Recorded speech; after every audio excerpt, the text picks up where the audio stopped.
Episode 25, Chapter 23. Bonus Chapter.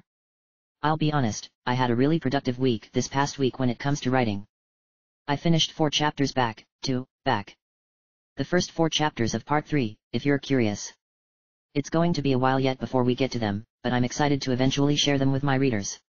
In the meantime, because of that and because we passed 10,000 hits on the story, I figured I could do a quick edit on the next chapter and get it out early.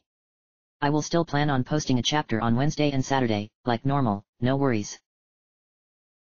Blade off T-Bookworms, regarding your question to Mrs. Grace, the answer is yes. Kind of.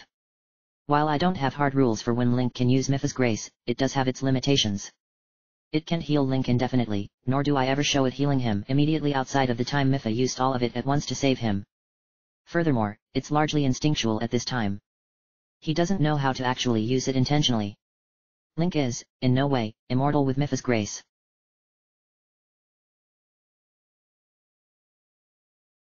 Chapter 23. Hot. It had gotten very hot. Overwhelmingly so. Link had been warned, of course, that Death Mountain was very unwelcoming to outsiders, especially as of late, when the Divine Beast had mysteriously grown active again, causing the ancient volcano to begin spewing magma regularly. But though he had been warned, Link still hadn't known what to expect. He had expected something like a hot summer day, not that the very air itself felt like it was on fire. It was hot enough that Link was in serious danger of dehydration, especially as he had to leave his horse back at the Foothill Stable, found within the center of the Eldin trading outpost. Without his horse, Link would have had no way to carry large amounts of water for the 3-day hike up to Goron City. Thankfully, he had found some help. I don't understand those treasure hunters at all, Bolden, the Goron, said as he and Link made their way along the path. I mean, I'm sure the castle has plenty of secrets and valuable treasure, but it's dangerous, too. I hear it's inhabited by all sorts of monsters. They're just crazy. The large, brown-skinned Goron had his yellow hair tied up above his head and wore a large pack on his back. In one of his massive hands, it was easily large enough to wrap around Link's entire head with room to spare. He held a metal chain that was linked to a huge lizard that lumbered along behind them. Bolden was what he called the ambassador of tourism to Goron City. The giant lizard, which had an iron muzzle around its maw, was something called a Dodongo. Bolden assured Link that it was perfectly safe, as long as they kept the muzzle on it and Link didn't get too close to its mouth, lest it try to breathe fire through the muzzle anyway. Once saw a Hylian catch on fire that way, I did, Bolden had told him. Link gave the Dodongo a wide berth ever since. He met Bolden at the Foothill Stable, where he had found out about the mountain's recent increase in activity. When Link told him of his hopes to visit Goron City, Bolden had been excited, offering to help Link make his way up. It would seem that Bolden's job had become very uneventful lately. Bolden had offered to help Link by carrying a large barrel of water for him in what looked like an old minecart strapped to the Dodongo's back. At least that way, Link would not be at risk of dehydration. Unfortunately, the heat of the mountain was not so easily beaten. While at the stable, Link had purchased several disgusting-looking elixirs that Bolden had assured him would help with the extreme heat. Fireproof elixirs, they were called. He hadn't tried one yet, as Bolden warned him that it would get far hotter the closer they got to the volcano, and they would only last for about 6 to 8 hours apiece. He would be able to get more at Goron City. So, people actually still venture into Hyrule Castle? Link asked after taking a long pull on his water skin. The water from the barrel had gotten very warm by now and had a strange, earthy aftertaste. Link tried to ignore the gritty texture that he felt on his teeth after drinking the water. That's what I hear, anyway, Bolden said, looking down at Link. Some claim to have found a great big library in it with books that reach the ceiling. Do you know the way they used to get in? Bolden shrugged his great big shoulders, the chain in his hand jingling softly. No clue. It's just things that I've heard from other travelers. Do you get travelers up here a lot? Link asked, taking another swig of his water. The tunic he wore, the champion's tunic, as it was the lightest of his tunics, stuck to his sweat-drenched body. His feet felt as they were smoldering in his boots, but he had already learned the hard way that he couldn't safely remove his boots here. The ground was far too hot. Thankfully, he had been able to purchase a special pair of new boots from the outpost that had soles that would not melt from the extreme heat as he had been assured his old boots would. Not anymore, Bolden said, frowning and looking up towards Death Mountain. The volcano perpetually spewed smoke and ash into the sky now, and Link could see far more clearly the magma trails that ran down its sides. It certainly seemed to live up to its name. Their first day of walking had taken them by several bodies of water that Bolden had explained were natural hot springs, though they were not the famous Goron hot springs that were found up on the mountain. They had stopped there to wade into the pools of steamy water, an experience that Link had found incredibly refreshing and oddly nostalgic for something he couldn't remember. The hot water had done much to soothe the aches of the last several days. Shortly after commencing with the second day of travel, they had come near the Sheikah Tower, where Link had requested they pause. Bolden had watched him with fascination as he climbed up the tower's lattice, which was surprisingly cool, considering most everything else that he touched around here was at the very least warm to the touch, if not hot. Once having activated the tower, Link used the paraglider to sail down to where Bolden watched with wide eyes. They had slept that night in the southern mine. Link had found the somewhat cooler caves where the Gorons worked to mine various ore and precious metals to be a relief when compared to the outside trail, where at any given point in time, they could have been walking past a bubbling pool of molten rock. On the third day, they encountered the strange creatures known as Peblets. "Oh, they're not so bad," Bolden said as Link backed away, alarmed at the strange formation of stone that had suddenly risen up and walked towards him on stubby rock legs. It had a large central body made of a large rock, with 2 arms and 2 legs, also made of formations of stone. Link had been walking along the path beside Bolden, who had just been explaining the joys of minecart racing to him, when a rock they were passing just started moving. Bolden bent down, wrapping his massive hand around the central stone, and picked it up. Somehow, the various stones that made up the Peblet's body all stayed together, even though it appeared to Link to be made up of about a dozen individual rocks, all of different sizes and shapes. The Goron held the Peblet upside down, looking at it with a grin. The strange creature's little arms and legs still pumped, as if it thought it was still on the ground. "They taste terrible," Bolden said, looking over at Link.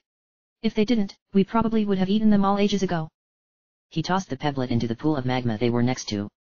Link watched as the Peblet hit the lava with an oddly subdued splash and sank beneath the yellow and orange surface. "Don't worry," Bolden said. "It'll be okay. It'll reform on the bank after a while." Link hadn't been that particularly concerned about the Peblet's safety, as much as he was alarmed with the new creatures he had seen since arriving at Death Mountain. Walking rocks and giant, fire-breathing lizards were hardly comforting to him. "Now, if you ever come across a Talus, I'd run." "What's a Talus?" Link asked, looking back up at Bolden. "It's like a Peblet, but about that size." Bolden pointed to a massive rock outcrop. It was easily at least twice as tall as the Goron, if not even taller. "Mean piles of rock, those are. Sometimes, Gorons go out in hunting parties to try to destroy them when they get too close to the city." Link thought of all the rocks and boulders they had passed on the way up the mountain, feeling a chill run down his spine. What was this place? He suddenly found himself missing the Bokoblins and Lizalfos of Hyrule Field and Zora's Domain. "Oh, we have Lizalfos too, brother," Bolden said after Link mentioned this, grinning widely. "Fire Lizalfos. Why are they? Oh, let me guess, they breathe fire," Link said, the pit in his stomach growing ever more insistent. "Yep. Fantastic."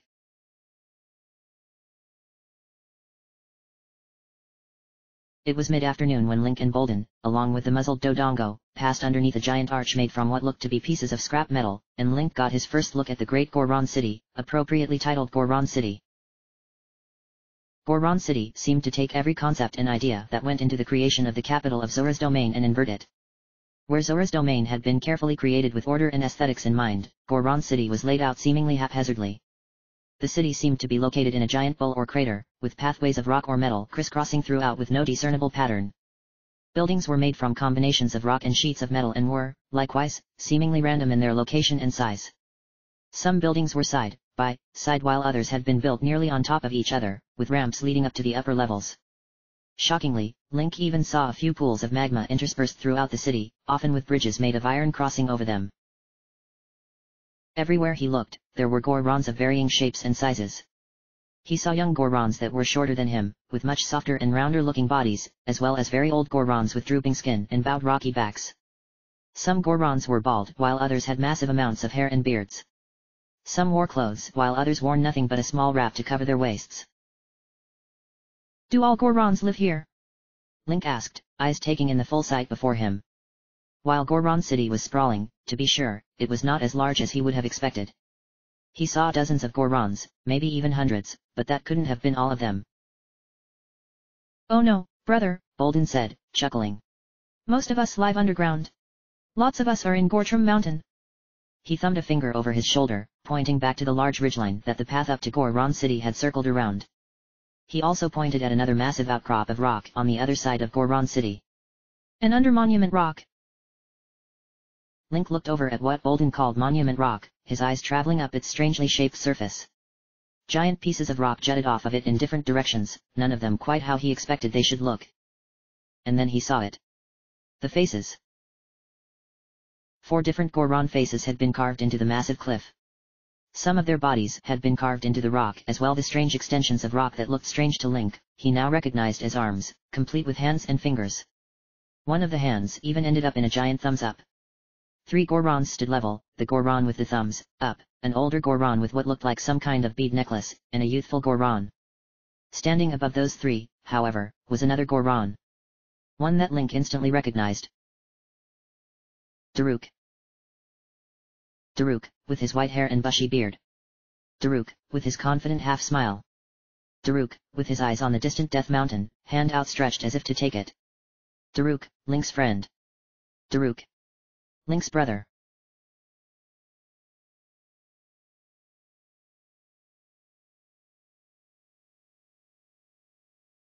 No one told Squire Link to watch out for monsters around Death Mountain.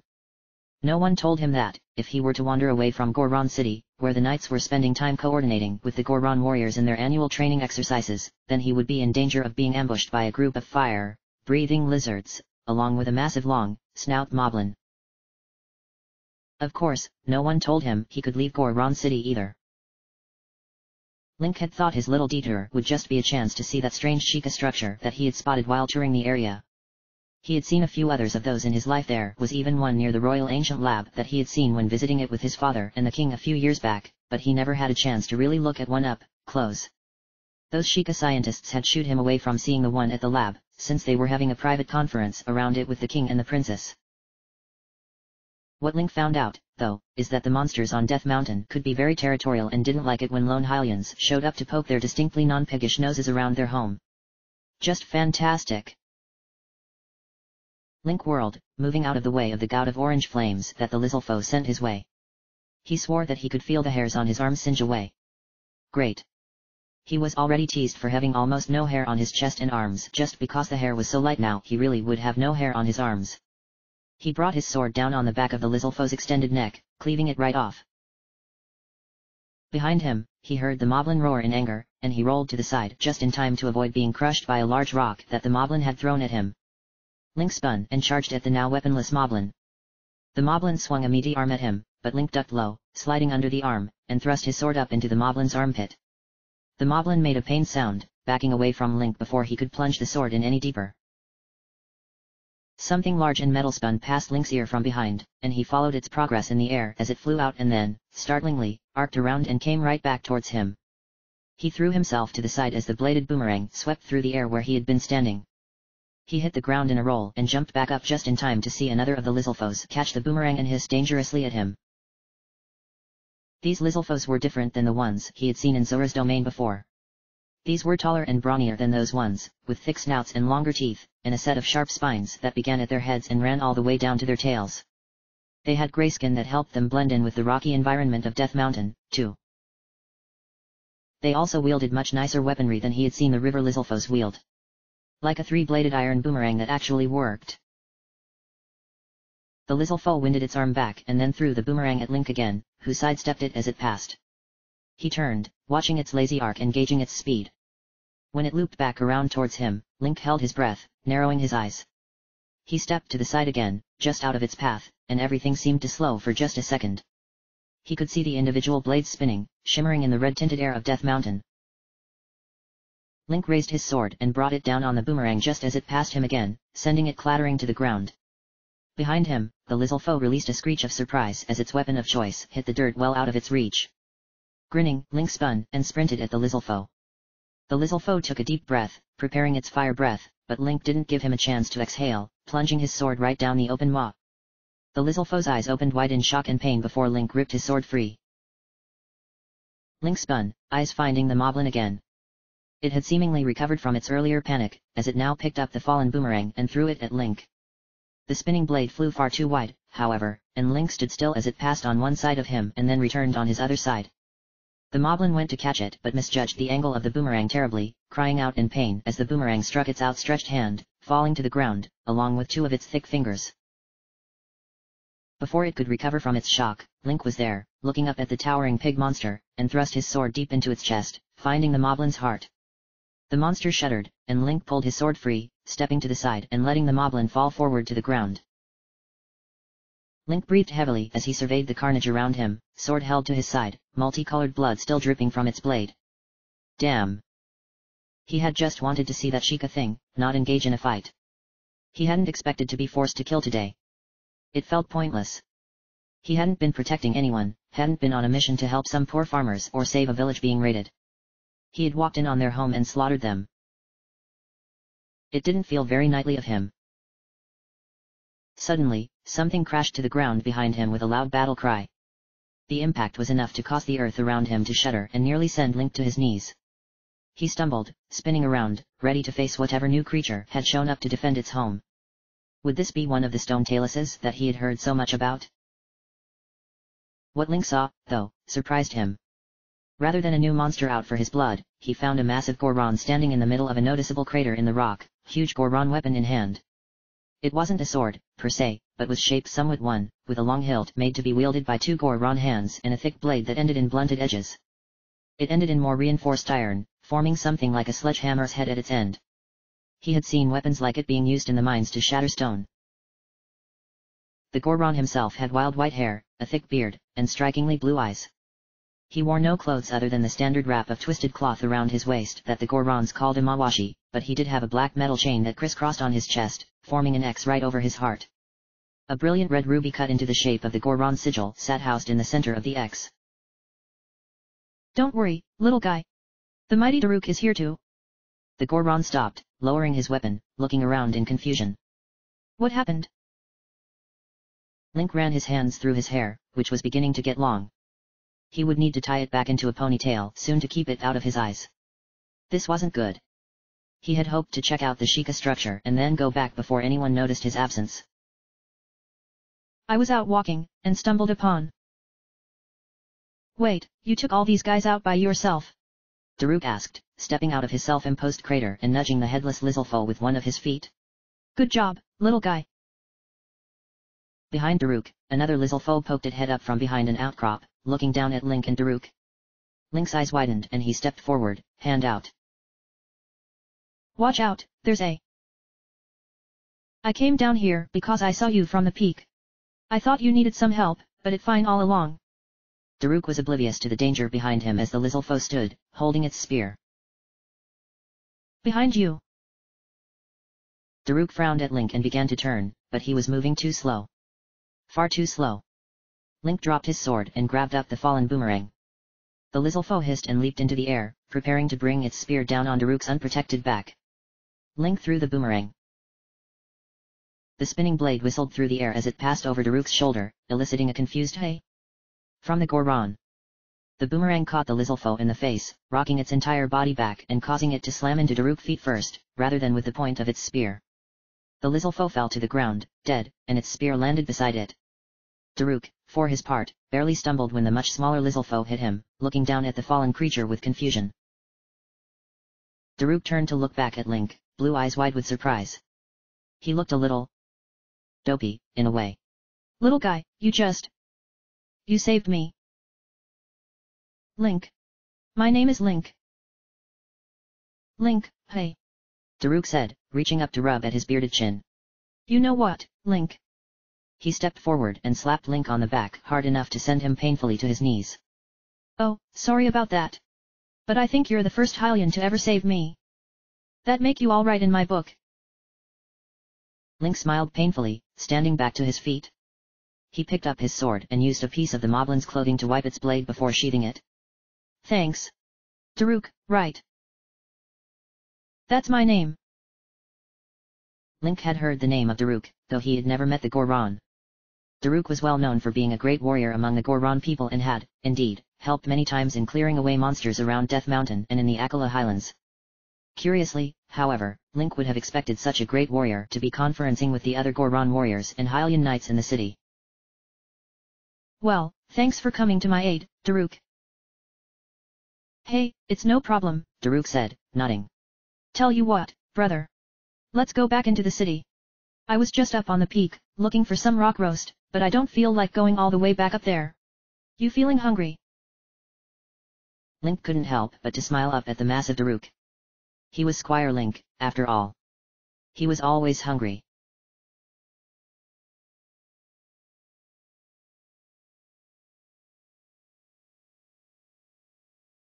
Brother. The memories flashed through Link's mind in a rush.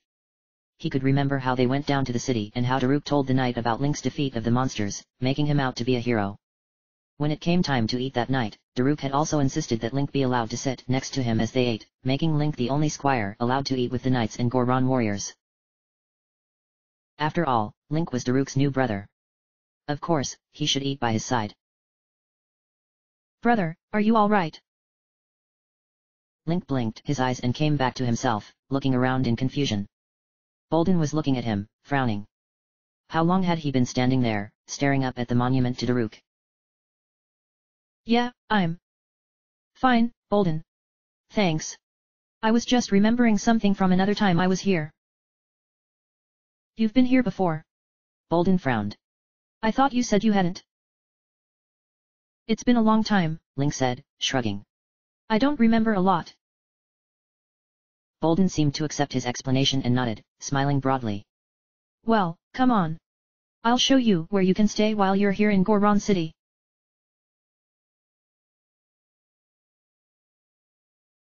Hey, Trey. We've got a customer coming through. The older Goron, Vulcan of the Rallen Rockin, called over his shoulder. He grinned at Link, giving him a thumbs up as Bolden ushered Link inside. If you want a massage, just let me know. You'll feel as loose as gravel afterwards. Link couldn't help but to think that a Goron massage sounded excruciating, but before he could respond, another Goron inside of the inn grinned broadly and called out to him. Trey, like Vulcan, was an older Goron, as evidenced by the wrinkles on his forehead and the way he carried himself with a slight bow to his back. The rocky texture on his back was more pronounced than on Bolden's, and Link silently wondered if that was a sign of age as well. His white hair had been pulled into a small topknot, and his beard was wispy and thin. Welcome to the Rallen Rockin, brother, he said with typical Goron enthusiasm. You're the first Hylian we've had up here in a while. Had a Gerudo last week, but she didn't stay long. Couldn't take the heat. Trey laughed at what Link assumed had been a joke. When Trey's laughs subsided, he leaned forward some. So, you want a bed, right? Don't worry, now we've got ourselves some soft beds for you, and some complimentary elixirs thrown in. Link had finally downed the first fireproof elixir as they entered the city. It had been thick like sludge and foul tasting, but the relief it provided had been almost immediately apparent. While he still felt the heat, it seemed far more manageable than it had been. After Link agreed to a room, Bolden clapped Link on the back nearly hard enough to send him sprawling. Tell you what, brother, I am going to go grab your stuff for you. After that, I can show you around some more. Thanks, Bolden, Link said, grateful for the Goron's help. He turned back to Trey and placed a red rupee on the counter, which Trey gladly took from him. Now, how about that massage? No, I think I'm all right, Link said, glancing back towards Vulcan, who stood just outside of the door. He watched as the large Goron cracked his knuckles, seemingly oblivious to the nervous looks that Link was giving him. New to the art of the Goron massage, eh? Trey said, grinning at him. It's pretty good. Mostly pain-free. Mostly? It's done on a hard rock bed. Pressure is applied to your whole body to squeeze out all of that tension. I'll tell you, it really doesn't hurt one bit once you get used to it. Honestly, I doze off sometimes. And then, when it's all over, you'll sleep like a rock and feel great when you wake up. What do you say? Maybe next time, Link said. Right now, I really just need to drop some things off and go talk to someone about Divine Beast Vorudania. Rudania, Bolden said as he entered the inn again, carrying the barrel of water with one massive arm, and holding a bundle of Link's other effects in the other hand. I don't know if I can get you up to see Rudania, brother. Link felt a twinge of guilt. He kept his true purpose for coming to Goron City from Bolden. Perhaps it had been the distrust he felt after Delilah's betrayal, or perhaps he had just not wanted to deal with the questions that would inevitably follow. Now that he was here, though, he had little choice but to be honest. That's why I'm here, he said, smiling faintly. I'm going to stop Rudania from causing problems with Death Mountain and free it from Calamity Ganon's control. As Bolden and Trey looked at each other in confusion, and proceeded to start laughing, Link wondered if he should have worded things a little differently. He pursed his lips, expression growing irritated. Brother, the boss isn't going to let you up to see Rudania, Bolden finally said once their chuckling died down. He's not even letting us Gorons go up there. That's right, Trey said, nodding sagely. It's getting too dangerous, even for us. There's always new magma vents and rock slides. That's why I'm here, Link said, trying to keep the edge of frustration from his voice. In truth, he probably should have waited until the next day before broaching the subject. He wasn't in any shape to tackle the divine beast today after 3 days of hard travel up to the mountain. Just let me talk to whoever is in charge. Bolden and Trey looked at each other curiously before Bolden finally shrugged his large shoulders. If you say so, buddy. I can take you over to him. Bolden led Link back out of the inn and along a winding path that took him to the other side of Goron City, opposite its entrance. They approached a strange building positioned on an upward slope. The building was made mostly of black volcanic rock in the form of huge slabs that had been laid against one another to form a hut-like structure. On top on it rose a massive black boulder that had been emblazoned with the symbol for the Gorons, a rough yellow diamond with 3 triangles arrayed across its top. When they arrived, Bolden approached the building first, motioning for Link to stay where he was. Link remained standing in front of the building while looking around in curiosity at the city around him. The city seemed familiar to him, yet he couldn't place it. Once again, his memories came and went at seemingly random, triggered by any number of stimuli. Yet when he wanted to know more, they were often frustratingly absent. He did notice, however, that he was beginning to attract an audience. A younger Goron that only stood to about Link's waist had stopped rolling down the incline into the city to look at him curiously. Not far away, one adult Goron reached up and smacked another Goron with the back of his hand, nodding towards Link. They both stared at him with little shame. At least none of them had walked up to him, claiming to have known him 100 years ago. How long did Gorons live for, anyway? Link couldn't remember. It was possible that any Gorons that knew Link may have long since passed away. It was an odd feeling, thinking that he was a true stranger in this place. Every other place that he had been had at least one person that recognized him and could vouch for his identity. He didn't wait long until Bolden came back out of the stone hut, followed by another Goron.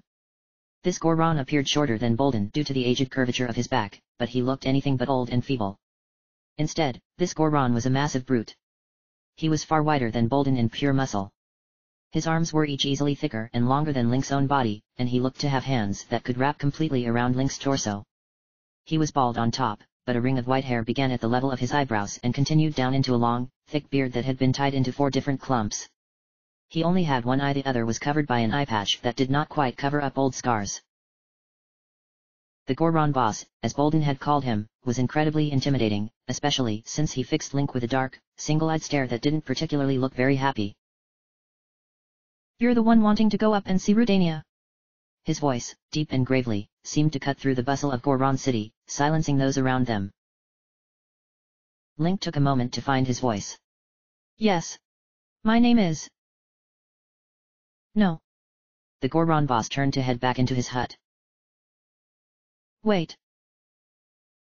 The boss stopped, and his shoulders heaved in a sigh. He turned back to Link and a painful wince passed over his face as he did so. Look, he said, fixing Link with an unreadable expression. No one can go see Rudania. It's too dangerous, even for Gorons. The best we can ever do is chase it off. Link took a deep breath, stepping closer to the Goron boss, looking up at him. I have to get on that divine beast. I can free it and stop it from causing so much instability with Death Mountain. The boss snorted in derision. Death Mountain's a volcano. It's unstable. Rudania just riles it up. Sometimes we'll chase it off like we always do. It's being controlled by Calamity Ganon and... Link started, but the Goron boss waved his hand dismissively again, beginning to turn back towards the hut. Link took a deep breath and took another step forward, placing a hand on the Goron's arm. I knew Daruk. The boss stopped again, fixing Link with his beady stare. What did you say? Link hesitated, looking up into the Goron's angry expression. I knew Daruk. He was my friend. Link hesitated for just a moment. He called me brother. The boss stared at Link, unreadable and dangerous. All of the other Gorons seemed to be listening now as well. My name is Link. I am the Hylian champion charged with defeating Calamity Ganon. I'm here to finish what we started 100 years ago. Rudania is being controlled by a creature created by Calamity Ganon, and Daruk's spirit is trapped there as a result. I can free him. I can free both Daruk and Rudania. He fell silent. Everyone's eyes were on him, but the only sound that he could hear was the slow sound of magma flowing under and through the city. The Goron boss looked at Link for a long time before grunting and motioning for him to follow. He turned to walk back in his hut, but before he continued in, he paused to look at Bolden. Go find Unibo and bring him to me. Got it, boss. Bolden said with sudden energy. His voice broke the spell over Goron City, and Link heard dozens of voices start up again, filling the air with a dull rumble. Link resisted the urge to grimace, reflecting that he couldn't have remained a stranger for long. When he followed the Goron boss into his hut, he found the interior to be even hotter than outside, enough that it was uncomfortably hot, even with the fireproof potion. It didn't take him long to see why. At the center of the room was a chair, not unlike a throne, made from pieces of iron that had been fused together. On either side of it, magma flowed down into twin falls, pooling under the throne and flowing out underneath the hut. How could anyone stand to be in this place? The Goron boss didn't seem to mind the heat, though. He walked over to the throne and sat down in it with a heavy groan, closing his eyes in apparent relief as he did so. When he opened them again, he fixed Link with another stare, but this one seemed different than before. Less threatening. Kinder. The name's Bluto, the Goron said. You said you're Link. Link nodded slowly, stepping up to stand in front of Bluto. Daruk mentioned you in his training journal. Even said you saved his life once. Did you know Daruk? Link asked, curious. This Goron seemed older now than he had first appeared. Bluto snorted, shaking his head. No, but my father did. He was the one that carved that big statue of Daruk out there. He got a far-off look on his face for a time before fixing Link with another stare. You had better start from the beginning. I thought all the champions were dead. Link nodded, having known that this was coming up. He was grateful to be able to do this out of earshot of the rest of the Gorons, at least. He gave Bluto an abridged version of his adventures thus far, explaining how he had woken in the Shrine of Resurrection and had visited Zora's domain and freed their divine beast, and Mipha, from Ganon's control. He had little in the way of proof outside of the Sheikah slate, which didn't seem to interest Bluto in the slightest. However, the massive Goron appeared to believe him, listening intently. When Link finished his story, Bluto simply pulled at his beard, thinking. Shortly after, another Goron entered the room. This one was younger than Bluto by far. He seemed rounder than he was muscular, with only a small tuft of white hair atop his head. He had blue eyes and expressive eyebrows that rose high on his forehead in confusion when he saw Link. Hey, boss, what's up?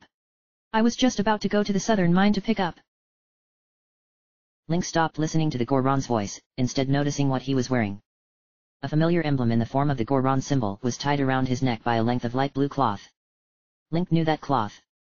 Link remembered that cloth. End of chapter.